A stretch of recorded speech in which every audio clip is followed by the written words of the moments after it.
அனைவருக்கும் வணக்கம். இன்னைக்கு நாம் 12ஆம் வகுப்பு உயிரியல் பாடத்தில் முதல் பாடமான தாவரங்களில் பாலிலா இனப்பெருக்கம் மற்றும் பாலினப்பெருக்கம் இந்த பாடத்தலைப்பில் தான் நாம் பார்க்க இருக்கிறோம். முதல்ல இனப்பெருக்கம் அப்படின்னா என்ன அப்படின்னு பார்ப்போம். இந்த உலகத்தில் இருக்கக்கூடிய எல்லா உயிரினங்களுக்கும் முக்கியமான ஒரு நிகழ்வு அப்படி பார்த்தோம்னா அது இனப்பெருக்கம் தான். ஏன் அப்படி சொல்றோம் அப்படின்னா, இந்த உலகத்துல எல்லா உயிரினங்களும் நிலையாக இருக்கணும் அப்படின்னா கண்டிப்பா இந்த இனப்பெருக்கம் அப்படின்ற நிகழ்வு தேவை. அப்படி இருந்தாதான் தன்னுடைய சந்ததியை இந்த புவியில அனைத்து உயிரினங்களும் நிலைநாட்ட முடியும். இந்த ஒவ்வொரு சந்ததிகளும் தொடர்ந்து வாழ்வதற்கு நிறைய வேறுபாடுகள் கொஞ்சம் கொஞ்சமா நடந்துகிட்டே வருது. அத சிற்றினங்களின் வேறுபாடுகள் அப்படின்னு கூட நம்ம சொல்லலாம். இப்ப இந்த தாவரங்களை எல்லா உயிரினங்களும் ஏதாவது ஒரு வழியில சார்ந்துதான் இருக்கிறது. அப்படி இருக்கும் பட்சத்துல இந்த உயிரினங்களுக்கு இனப்பெருக்கம் என்ற நிகழ்வு ஒன்று அவசியம்.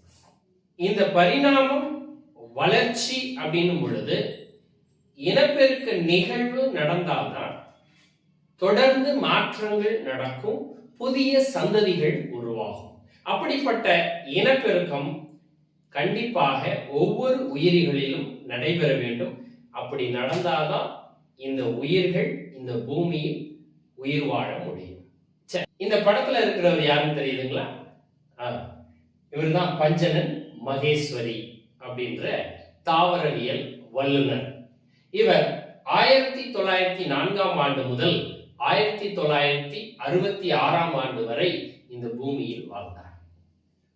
இவர் பாத்தீங்கன்னா தாவர கருவியல், புற அமைப்பியல், உள்ளமைப்பியல் இந்த அனைத்து துறைகளிலும் வல்லுநராக விளங்கியவர்.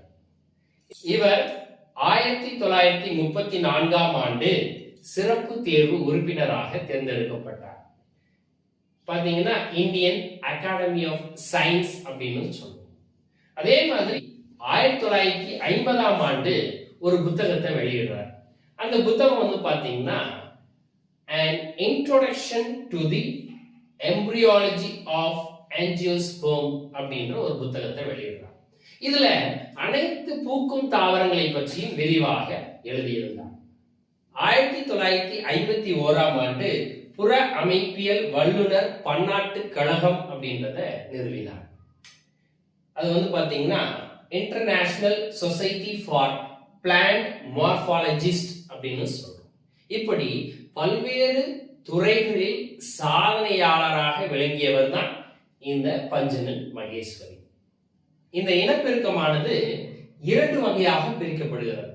ஒன்னு பாலிலா இனப்பெருக்கம், ரெண்டாவது பாத்தீங்கன்னா பாலின பெருக்கம் அப்படின்னு சொல்றோம். சரி, இப்ப முதல்ல பாலிலா இனப்பெருக்கம் அப்படின்னா என்னன்னு பார்ப்போம்.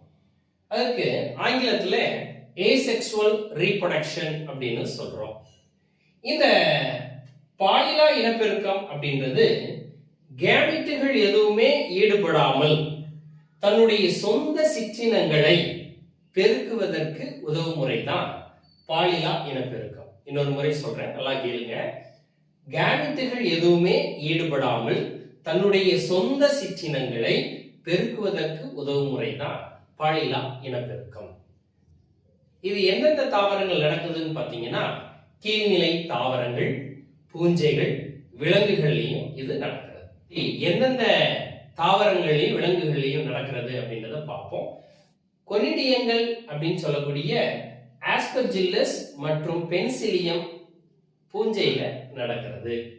அடுத்ததா மொட்டு விடுதல் அப்படின்ற நிகழ்வு ஈஸ்ட் மற்றும் ஹைட்ராவில் நடக்கிறது.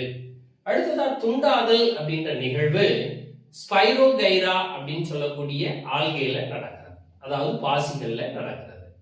அடுத்ததா ஜெம்மா உருவாதல், இது பாத்தீங்கன்னா மார்கான்ஷியா அப்படின்னு சொல்லக்கூடிய தாவரங்கள்ல உருவாகுது.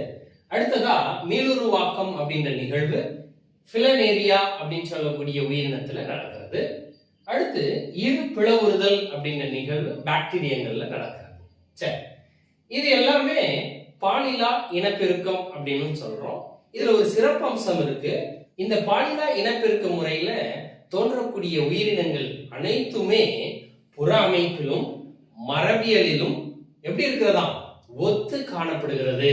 அதனால இத குளோன்கள் அப்படின்னு சொல்றோம். தமிழ்ல நகல்கள் அப்படின்னு கூட சொல்றோம். எப்படி ஜெராக்ஸ் காப்பி எடுத்தா ஒரே மாதிரி தோற்றம் இருக்கிறதோ அதே போலதான் இந்த பாலிலா இனப்பெருக்க முறையிலையும் ஒவ்வொரு உயிரினங்களும் முந்தைய உயிரிகள் எப்படி இருக்கிறதோ அதே போன்று தோற்றத்திலும் மரபியல் பண்புகளிலும் ஒத்து காணப்படுகிறது. இந்த வினாவானது நம்முடைய பாட புத்தகத்துல கேட்கப்பட்டிருக்கிறது. நகல்கள் என்றால் என்ன? நீங்கள் எளிமையாக இந்த வினாவை எதிர்கொள்ளலாம். மீண்டும் மற்றொரு காணொளியில் சந்திக்கிறேன். நன்றி, வணக்கம்.